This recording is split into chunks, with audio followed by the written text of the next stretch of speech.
It's In Case You Missed It, brought to you by ICYMI Cinema. Welcome to our game tonight. The Mavericks and Minnesota Duluth playing the second game of this weekend series. And Mike Kemp, the first one was a hard-fought battle, as we expected, between two teams in the top 15. It was really an outstandingly well-played game between the two teams. You know, certainly that first period was back and forth, scoreless tie, both goaltenders coming up with big saves when they needed to. I thought we had great control in the second period when we took a 2-0 lead, and it looked go through the first half of the third period like we might be putting that one in the win column. But Duluth, you know, they're a successful team because they compete, and they competed well. Third period, 3 unanswered goals late, really spelled the tale for us. As a coach, you have been in the position where you've had young teams before, and certainly that's what's facing the Maverick coaching staff now.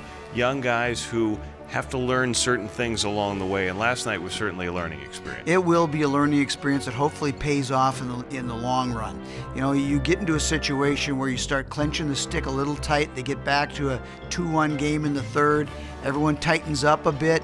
A couple more turnovers, not as much control of the puck, not as much poise, and all of a sudden Walensky comes down, does a great job of using our defenseman as a screen, and has a great shot to tie the game up.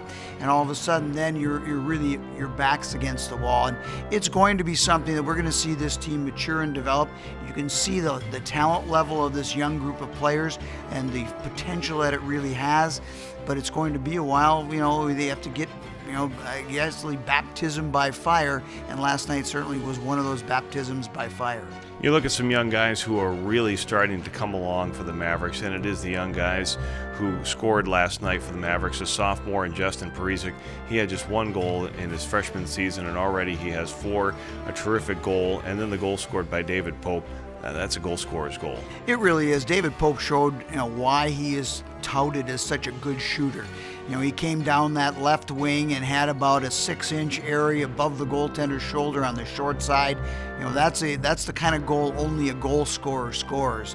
And he picked that corner up, and the goaltender never even moved. It was such a hard shot. He showed why he's got such potential as a big-time power forward for us in the future. A great opportunity for the Mavericks that gets by them last night, but that sort of can serve as some pretty good motivation, I would think, going into the rematch tonight. I would like to think we'll be ready to play tonight. You're coming out, you know, we're at home. We're coming off a real successful road trip. And so for us, we need to get back in the win column. Certainly with the 4 games we have looming ahead of us going on the road the next 2 weekends. So tonight becomes a very important night, and I'm sure the Dean will have their attention fully, and that our team will come out and be ready to play. Boy, it's such a stretch for the Mavericks, playing ranked teams seemingly every weekend for the next month. And tonight, it's number 8, once again, Minnesota Duluth. We hope you enjoy the game.